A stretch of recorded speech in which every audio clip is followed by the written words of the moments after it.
Hello and welcome to Inclusion Dialogue, a podcast where we discuss everything related to inclusive education and diversity in the classroom.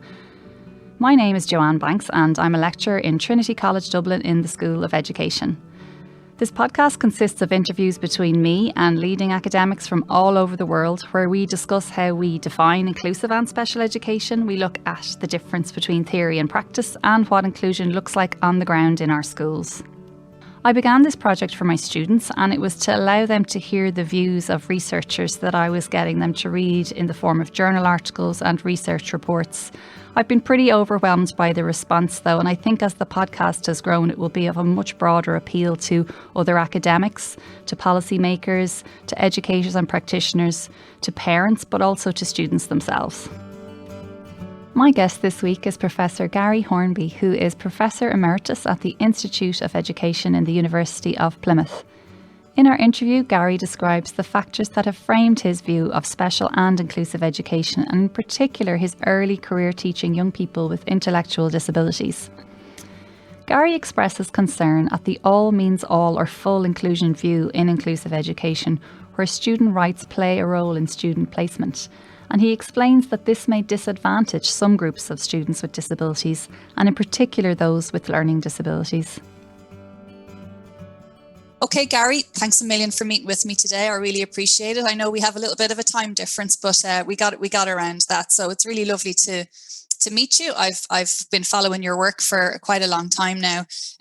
But I'd love to just start this interview, just ask you where your views on inclusive education, how they were formed and what kind of influenced them.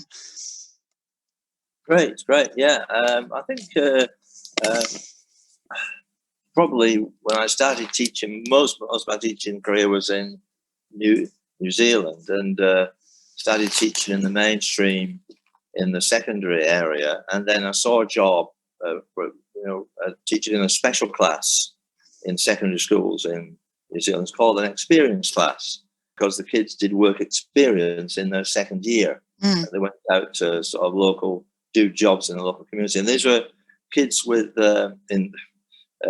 IQs between 50 and 75 is the best sort of shorthand. So they were children with moderate learning difficulties, and I taught there for 3 years, and I could see there that the kids coming in, they'd mainly been in special classes at primary and intermediate school, and then they'd gone on to this secondary class, and then of course they could leave school at age 15, so they had sort of 2 years in a secondary class, and I taught the final year class where they went out to work experience, and it was my job as teacher to organise these jobs in little local factories or gardening or workshops or whatever, and then go out and supervise them.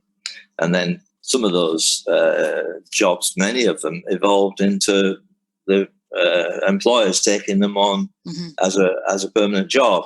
So I did that for 3 years, and I could see like the kids coming in into the unit, the sort of reading ages, this is at age 14, reading ages were like 7 or 8 years, and they'd been thrashing away at reading for several years.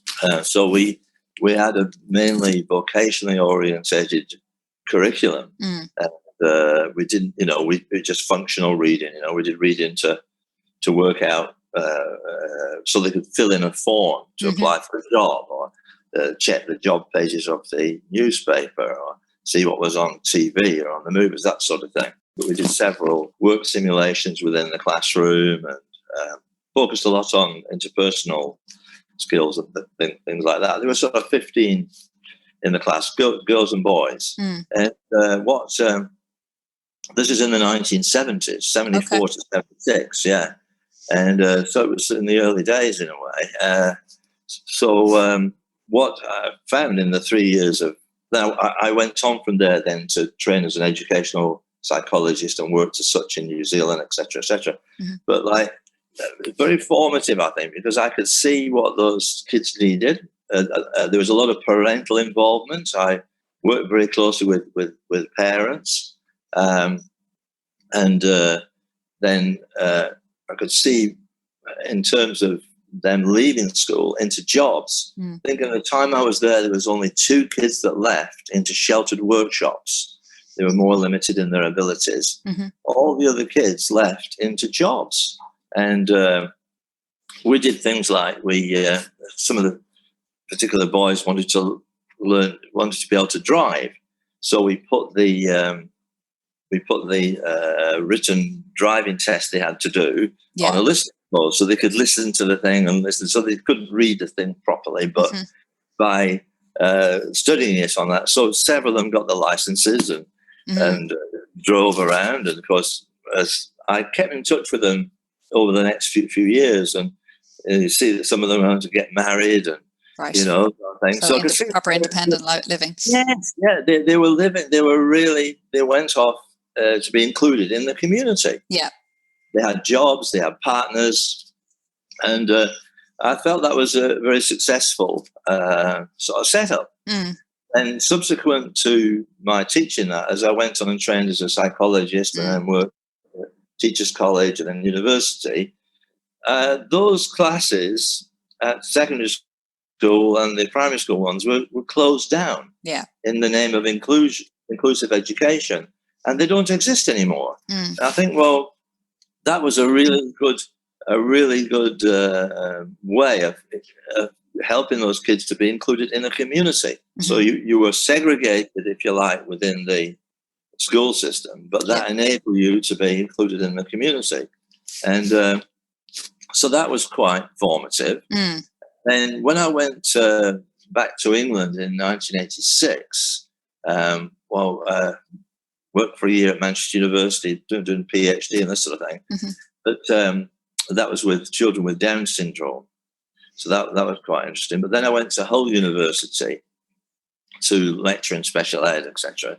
And when I was there, early days, a chap came in and said, well, he'd come in to be a chap called Roger Kidd, and he'd been a principal of a school in Oxfordshire, and the Humberside Authority near Hull had brought him in to Humberside to close down an MLD special school. That's a school for children with motor learning difficulties, and so he closed it down, and he got the kids integrated into mainstream schools. Some in units, some in mainstream. In mainstream classes. And and he said, oh, I'd be very interested to do some research on it. So, oh, great. So we followed them up, and we followed the kids up when they were in their mainstream classes and the special units in mainstream schools. And then we also followed them up 10 years later when they were out, when they finished school. And basically what happened was that the 10-year follow-up was really alarming, because there was only 3 out of the 21 kids that we followed up that had jobs. Most of them weren't living independently. And they were nearly all on disability allowances. And Roger, who was the principal, he was really appalled. He said, well, this shouldn't happen. I know these kids. They should be working in the community. You know, there's no reason. So it made me think, wait a minute, what was the difference? Well, being integrated into the mainstream schools at that stage, they were being given the access, as the terminology, to the national curriculum. They got none of the vocational aspects of training. They got none of the work experience that they would have got had they stayed in a special school. So I thought, well, wait on a minute. This compares with what I did in New Zealand, 20 years earlier. These kids have not benefited by being included in the mainstream. My kids that I had in New Zealand benefited from that segregated special class, where they were given the skills to be successful in the society after school. That, you know, some children need extra help within the school system to enable them to be included in the community after they leave school. So anyway.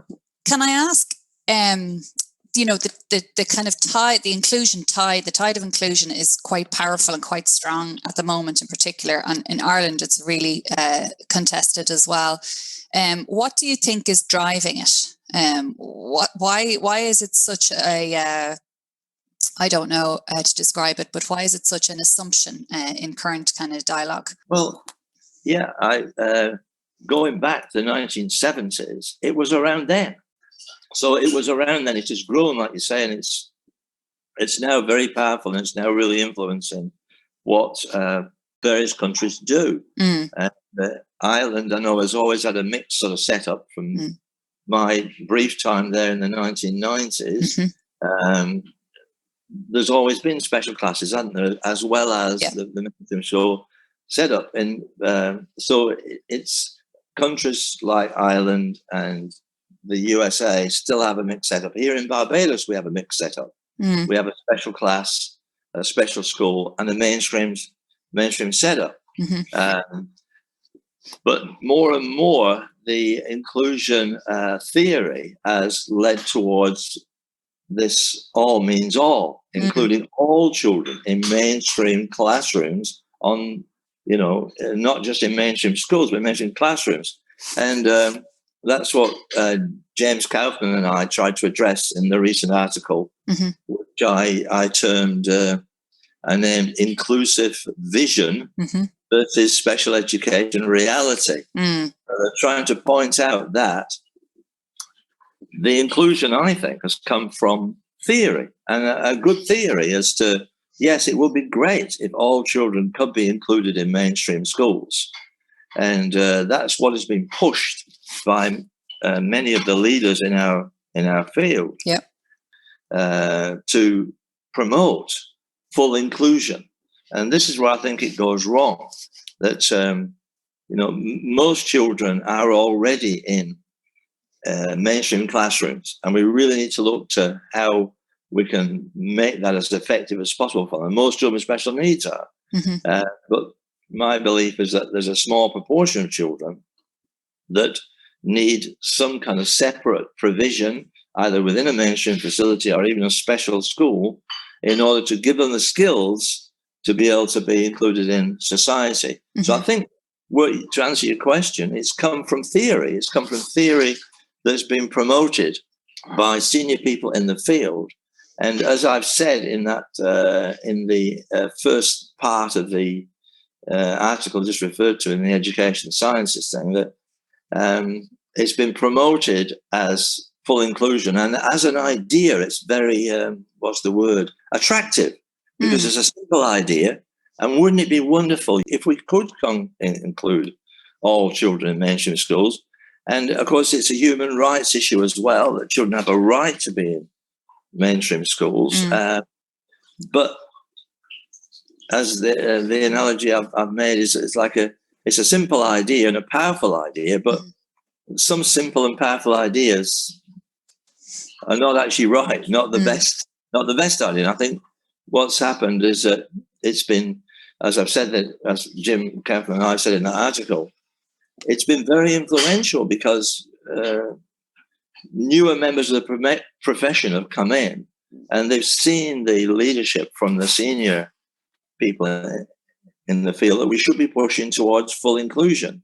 And that's been the sort of powerful, what's coming to mind is the word, which are not really, but trendy way to go. That's, so it looks, someone like myself who is more skeptical about that is seen as out of date or and not really caring about special needs children because they should be getting their human rights. But as I've explained to you, my interest is in seeing that kids get the best treatment in school, the most appropriate one, to prepare them for life after school. So I think it's a theoretical, and it's a vision. It is a vision of inclusion, which will be wonderful. But if all children could be get, but the reality is, some children, if they are included in mainstream classrooms and don't get an appropriate curriculum to teach them the life skills, the social skills, the vocational skills that they need when they leave school, they will drop off the edge when they leave school, and they won't be included in the society. They'll be like those kids in the UK that we've followed up, that'll be on disability allowances, without jobs, not living independently, and none of us want that. Is your skepticism predominantly aimed at the kind of system, the education systems? You think they lack the capacity to bring in that vocational piece that's in some national contexts, certainly in the European context it is, and to offer that kind of different pathways within the mainstream campus, if you like? Is it just because that's a task just simply too big, that root and branch idea of the funding of our education system, of initial teacher and continuous professional development, all that training piece, all the components that fit into an education system? Is it just too big a task, the inclusion idea? You're right in the fact that education systems don't do that well. They don't do the vocational thing well. They're too much orientated on academic curriculum. In Europe, some European countries do it a lot better than it's done in the UK, I think. And Ireland too. And Barbados too. And New Zealand as well. They don't do it very well. So if we had more vocational training in the mainstream schools, it would make it easier then to make that kind of curriculum available to kids with disabilities that actually need it. So that's part of it. But I think it's more, that is true, but it's also like this emphasis on full inclusion, that if you do have children on a vocational curriculum, you're denying them the possibility of being in an academic developmental. I can remember when the national curriculum came out, I was working in England and went to a meeting with the National Association of Special Needs in Education about the national curriculum and implementing it. And I raised this in the meeting and said, well, look, if we have all children on the national curriculum, what about the needs of some children for a more vocational life skills curriculum? Oh, no, we can't do that, Gary. We have to give every children the access to the same, otherwise they'll be disadvantaged. That might be true for a disabled person who is, say, blind or has a physical disability, but has no learning disability. That's true. They should be given access to the full national curriculum. But for children with learning difficulties of various degrees, right, that's not appropriate in my book. So that has been a confusing issue as well. It's not just in the availability of vocation, but it's been the sort of philosophy that, oh no, it's children's rights to be on the same curriculum as everybody else. Well, that's what I disagree with. So you mentioned rights a few times. That there's probably a good time to go into that a little bit more. So I'll just give you a little synopsis of the Irish situation. Is that we ratified the UN CRPD in 2018, very late, if you like, and ever since then we've been in a bit of a state of flux. And the National Council for Special Education here has an open consultation on whether we move to what they describe as a full inclusive system, adopting the New Brunswick model in Canada, which I'm sure you're familiar with. And it's very contested. There's quite a bit of fallout from it, and teachers, parents, the usual suspects kind of debating the issues. So it's quite a good time just to air people's views, but there's certainly no consensus. What do you say to a country like Ireland who, in that particular position at the moment? And because it's the definition in Article 24, the general comment for that's really driving this. It's the segregation definition is really driving this.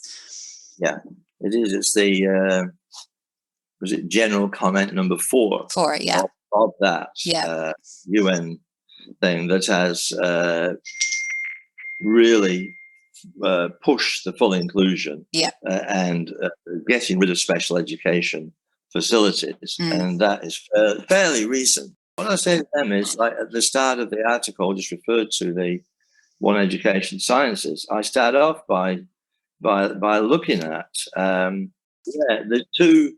There's the push from that article, general comment for full inclusion, but then there's a survey done by the United Nations come out this year of how many countries have full inclusion, i.e. none.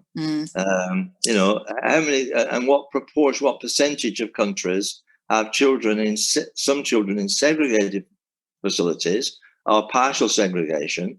And it's quite clear that the majority of countries have a system like we have in Barbados, right, where we have some special ed facilities that are in mainstream schools, some separate, and also there's an emphasis on dealing with kids in special needs in mainstream schools. Yeah. So I think that going for full inclusion is an illusion. It is never going to happen. And in attempting to do it, you do damage to a lot of the children who are forced with disabilities, special needs, who force them to go into mainstream schools when their parents don't want it and the children cope with it. And also the chapter I sent you from the Oxford Encyclopedia that's just where I compare New Zealand and Barbados and England. I forget now the other countries, but in New Zealand, what they've done is, I know that situation quite well. They really have gone down the road of trying to go to full inclusion. They now have less than 1% of the children in general in special facilities. They have probably the highest rates of inclusion in the world. And so they've closed down, as I mentioned, the classes that I taught in, and many of the special schools as well, have been closed down. And but the problem is they've not altered the curriculum to be more vocational. They've not provided those kids that I used to teach, I believe, will be getting a worse deal now than when, what was set up in my day, because they won't be getting the social, the interpersonal, the vocational skills they need to be successful in society after they leave school. So my advice to countries like Ireland who are looking at the way they're going to go is look around the world and look what other countries are actually doing and look at best practice, and don't be persuaded by this vision, which is just a vision of all children being successfully catered for in mainstream classrooms. It will never happen, because there's some children there's many children with special needs that won't be able to cope. And the issue with that as well is that, the problem we have in Barbados, that we cater well for children that get into special units and special schools, but the children with special needs are in mainstream schools. We don't have the support. We don't have they're the ones that are so-called included, but they're not. They're just there. They're mainstreamed. And we don't have special needs coordinators in schools. We don't have a code of practice like you have in the UK. We don't have specialist trained teachers. And so those kids, with special needs who are in mainstream schools are getting a very raw. And our emphasis here working in Barbados is to try and get the government to adopt procedures and policies and organization for special needs kids in mainstream schools. That's the biggest priority, because the ones in the special schools, they have specialist trained teachers, they have smaller numbers, they do have some vocational training. So, I think a mixed model is the way it's going to be. And after, let's face it, we're talking 40 years since the issue of inclusion has been promoted. And here we are. Look at the results of that UNESCO report. The majority of countries have mixed models. After 40 years of promoting inclusion, we're ending up with the majority of countries having mixed models. Why? The reason is because that is the most sensible, optimum thing to do. Maybe some children who have been segregated in the past would have been better included, but now we're in a situation, I think, where many children are being pushed down the inclusion route who really would be better served by having a more specialist provision with specialist trained teachers and a specialist curriculum. And at the end of your article, well, it's the title of your article, but you're basically saying that we need to protect special education, but not only that, invest in it and also have the inclusion agenda running kind of alongside it. Would that be fair? Absolutely. So, very well put. Yeah. But I did some work on special classes in an Irish context a number of years ago, and it would a lot of the things that you're describing just weren't there. So there's the peer stuff wasn't there, as in there was no integration with the class. Teacher capacity wasn't there. Teacher confidence was at rock bottom. Teacher burnout was very present, but also leadership wasn't there. So the school leaders were being asked to open these units. They didn't know what to do with them. And then also the students were in the special class for their entire school career, we found. So what do you say, what do we need to do if we were to go down your idea and to kind of go against the tide of inclusion and keep special education? What's required to enhance it? Well, you're absolutely right, Joanne, that in the past, special education has had its deficiencies. Because there was, what was provided was a watered down academic curriculum, which is not appropriate. Mm-hmm. There wasn't the vocational curriculum. Often they weren't trained teachers. Often they didn't have the resources. So there's been inadequacies in special education looking back in the last 30, 40 years. But special education has made great strides. There's all sorts of things now that are, the idea of the individualized educational program, mm-hmm. high levels of parental involvement, I say special needs coordinators in schools, things like RTI, mm-hmm. In terms of interventions, response to intervention, and also the behavioral stuff, school-wide behaviorals. But there's a lot more technology now that is there. Mm-hmm. So my view is, I ended up with the article by focusing on what I put out in my 2014 book called Inclusive Special Education. Mm-hmm. And I wrote a paper, and I think you've seen it in the British Journal of Special Education, called Inclusive Special Education, because I maintain that what we need to do is to put together the best of special education with the best of inclusive education, so that you have inclusive education as your general model, but within it, you're getting special education strategies and organization and training and curriculum together, so that, to me, we need to move forward away from this debate of either or, full inclusion versus special education. No, it's not going to be either of those. It has to be a combination where we draw from both philosophies and the best of practice in both areas. And that's what I've put together in the Inclusive Special Education book and article. I'm finished my questions, Gary, but is there anything you think we haven't touched on that you'd like to raise before I let you go and start your day? No, you've done a good job. I think it's good to finish off on that. Yes, where do we go from here? Yeah, we don't benefit by throwing out all we've learned about special education. That doesn't make sense.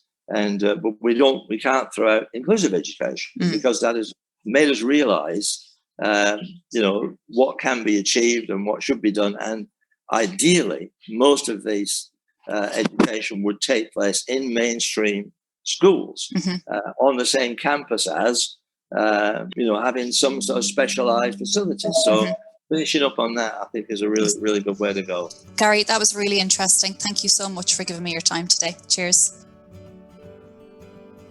I hope you took something from that interview, so thank you for listening. Feel free to spread the word and share the episode. You can find out more from my academic